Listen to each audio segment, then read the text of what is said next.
Oke, Assalamualaikum warahmatullahi wabarakatuh. Di sini saya Muhammad Akhris dengan NIM 2021 140006 dan teman saya Ahmad Sofian Asyaifu dengan NIM 2021 140086. Di sini kami akan mempresentasikan hasil kerja kami terkait mata kuliah manajemen K3 dengan judul RK3K Pembangunan Dermaga PLTU Kota Sofifi Maluku Utara. Tujuan dilakukannya pembuatan laporan ini agar dalam pelaksanaan proyek nantinya terhindar dari kecelakaan dan penyakit akibat kerja selama proses pelaksanaan konstruksi. Saya Ahmad Sofian Asaifu, jadi saya akan menjelaskan tentang gambaran umum proyek. Nama paket, pembangunan dermaga PLTU di Kota Sofifi, Provinsi Maluku Utara. Uraian pekerjaan, konstruksi dermaga. Sumber dana dari APBN tahun anggaran 2012 dengan nilai kontrak 39 miliar. Jangka waktu pelaksanaan 341 hari kalender dan masa pemeliharaan 180 hari kalender. Perusahaan telah menetapkan kebijakan K3 sebagai berikut. 1.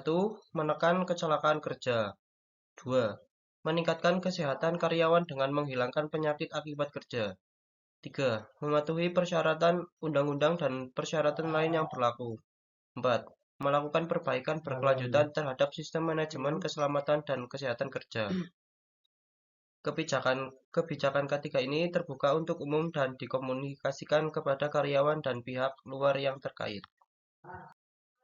Oke, yang selanjutnya di sini ada identifikasi item pekerjaan. Di sini ada deskripsi risiko terkait per item pekerjaan itu memiliki bahaya apa saja, dan yang selanjutnya ada penilaian tingkat risiko, di mana penilaian tingkat risiko ini kita dapatkan dari tabel yang kita dapatkan dari Dinas PUPR sesuai ketentuan K3 yang berlaku.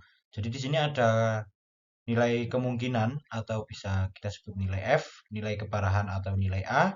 Kemudian ada nilai risiko, yaitu hasil perkalian dari F dan A, di mana ada 3 bagian, yaitu dengan kemungkinan besar, sedang, dan kecil. Di mana angka 1 sampai 6 itu menunjukkan risiko yang kecil, angka 5 sampai 10 itu menunjukkan risiko yang sedang, dan angka 15 sampai 25 itu menunjukkan risiko yang sangat besar. Di sini saya akan mencontohkan salah satu risiko yang besar, yaitu ada mobilisasi dan demobilisasi, yaitu memiliki bahaya trailer pengangkut alat berat bertabrakan saat perjalanan. Untuk pengendalian awalnya itu bisa kita dengan melakukan mengecek kelayakan kendaraan. Nah, dari hasil tersebut didapatkan nilai kemungkinan atau F itu angka 4, kemudian nilai keparahan ada 5, didapatkan hasil faktor risiko besar. Untuk yang selanjutnya ini ada yang kecil, bisa kita lihat di slide selanjutnya. Ini ada pekerjaan pembuatan direksi cat atau rumah sementara, yaitu terpapar partikel debu dan material, di mana hal ini sudah tidak dapat dihindari lagi di proyek. Maka dengan itu seluruh pekerja yang melaksanakan proyek ini harus memakai APD sesuai dengan standar yang berlaku. Dari risiko tersebut didapatkan nilai kemungkinan 5 dan nilai keparahan 1, maka 5 dikali 1 sama dengan 5, maka di sini faktor bahayanya dikatakan sedang. Untuk yang selanjutnya, ini ada tingkat risiko yang kecil, yaitu pemasangan pagar proyek, yaitu terluka akibat alat kerja ringan. Untuk pengendalian awalnya, di sini kita menggunakan pemakaian APD sesuai NI. Nah, dari hal itu didapatkan nilai kemungkinan dan nilai keparahan yaitu 3 yang memiliki angka kecil.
Berikutnya penjelasan tentang penilaian tingkat risiko.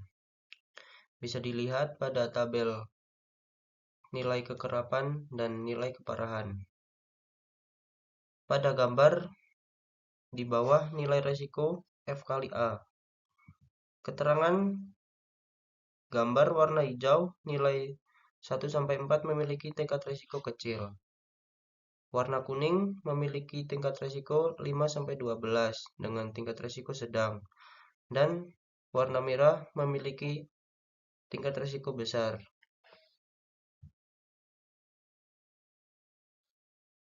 Berikutnya penjelasan tentang peer expert atau struktural organisasi pada proyek pekerjaan dermaga.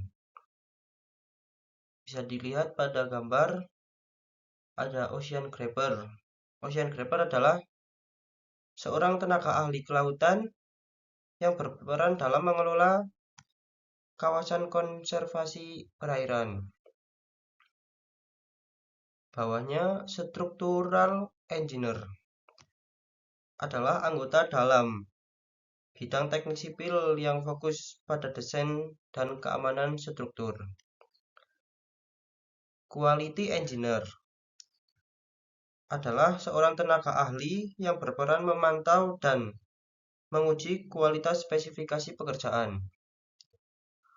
Berikutnya, quantity engineer adalah seorang tenaga ahli yang berperan dalam memanajemen rancangan anggaran biaya pembangunan proyek dermaga.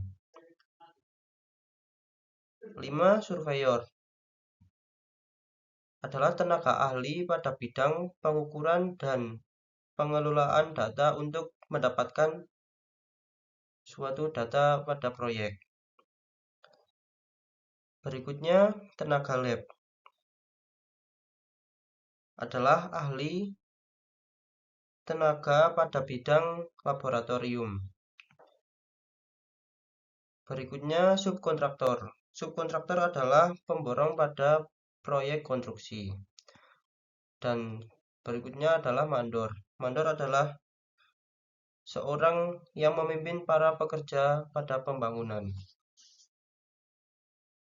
Baik, setelah kita mengenal tentang bagan struktural yang ada di proyek, sekarang saya akan menjelaskan terkait tugas dan wewenang para pekerja di K3, yaitu ada Ketua Unit K3 yang memiliki tugas dan wewenang menetapkan program kerja dan sebagai salah satu penanggung jawab pelaksanaan K3. Yang selanjutnya ada petugas K3 itu sendiri, yaitu adalah petugas yang menjamin pelaksanaannya sistem K3 di proyek itu berjalan dengan baik. Yang selanjutnya ada anggota K3, yaitu sebagai pelaksana K3 tersebut.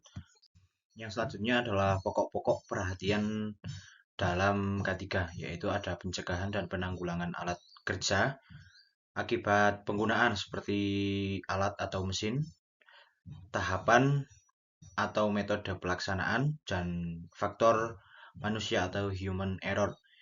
Yang kedua ada pencegahan dan penanggulangan penyakit akibat kerja, akibat kebisingan suara yang dihasilkan oleh alat, asap, penggunaan alat atau kendaraan, dan selanjutnya adalah penggunaan bahan kimia yang berbahaya.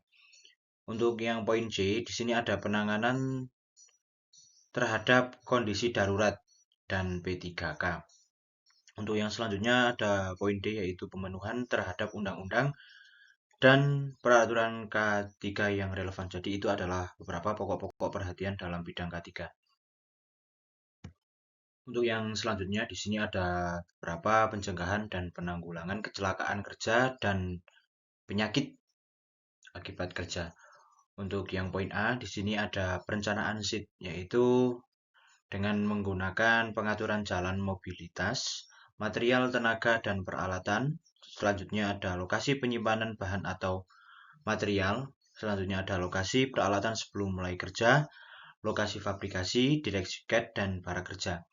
Untuk yang poin B, di sini ada pemasangan poster dan himbauan tentang K3.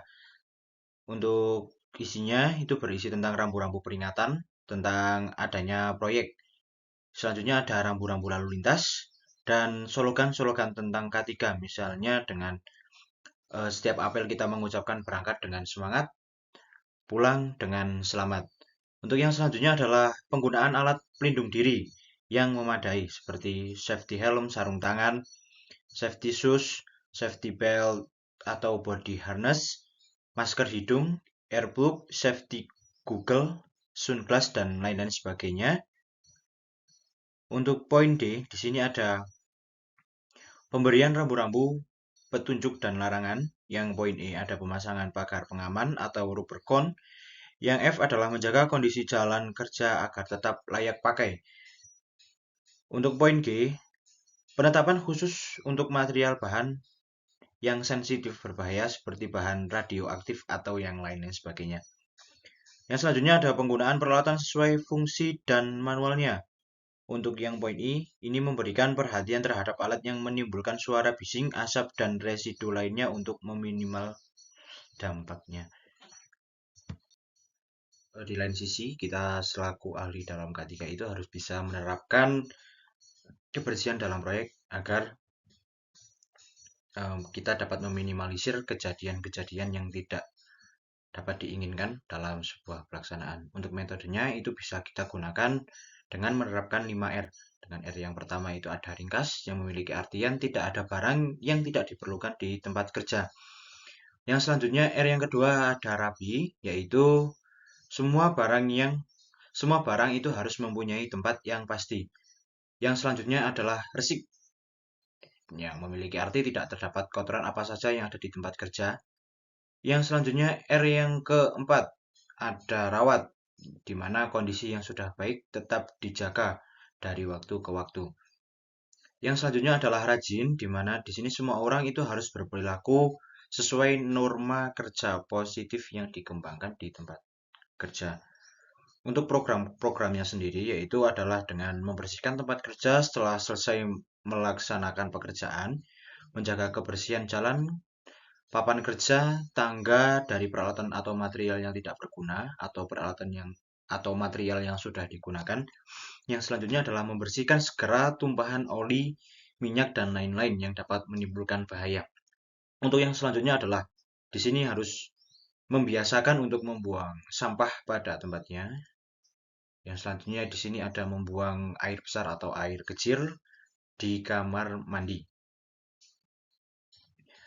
Untuk yang selanjutnya adalah menyingkirkan logam atau potongan-potongan paku yang tidak terpasang. Yang selanjutnya adalah menekuk ujung-ujung paku yang runcing pada potongan kayu. Biasanya ini setelah melakukan pengecoran atau pelepasan backcasting, ini biasanya ada paku atau apa yang masih tersangkut. Nah, itu untuk bisa dibereskan agar terhindar dari goresan atau tertusuk. Selanjutnya adalah peralatan atau material sisa dikembalikan pada tempatnya. Selanjutnya memasang poster 5R. Yang selanjutnya adalah memasang rambu atau himbauan untuk menjaga kebersihan.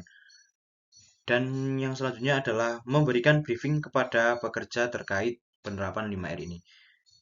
Nah, untuk yang poin terakhir ini adalah melakukan inspeksi bersama apakah penerapan 5R ini sudah berjalan dengan baik atau belum dalam sebuah proyek. Berikutnya pelaksanaan komunikasi dan konsultasi. Pada bagian ini terdapat 4 pelaksanaan komunikasi yang harus dilakukan dalam kegiatan pada proyek pembangunan, yaitu 1. Safety meeting adalah menjadi media penyampaian informasi tentang K3 dan sekaligus merencanakan tindakan pencegahan kecelakaan kerja. 2. Safety morning. Pada hal ini dilakukan pada saat pagi hari kepada pekerja proyek dan seluruh anggota proyek. Dilakukan briefing setiap pagi dan penyampaian masalah perkiraan bahaya dalam pekerjaan. 3. Rapat K3 mingguan. Pada hal ini dilakukan rapat atau evaluasi sekali dalam 1 minggu. Terakhir, rapat K3 bulanan. Penyampaian evaluasi kegiatan K3 dan melakukan rencana kegiatan K3 pada bulan berikutnya dengan tujuan untuk meningkatkan kinerja K3 dalam proyek. Demikian secara garis besar rencana keselamatan dan kesehatan kerja yang akan diterapkan pada pekerjaan pembangunan dermaga PLTU di Kota Sovivi, Provinsi Maluku Utara.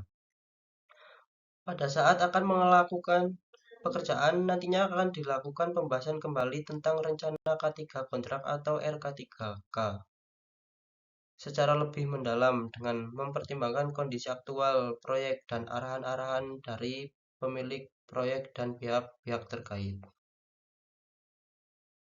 Demikian presentasi pada kelompok kami. Apabila ada kekurangan atau kesalahpahaman dalam penyampaian materi, kami memohon maaf yang sebesar-besarnya. Terima kasih. Wassalamualaikum warahmatullahi wabarakatuh.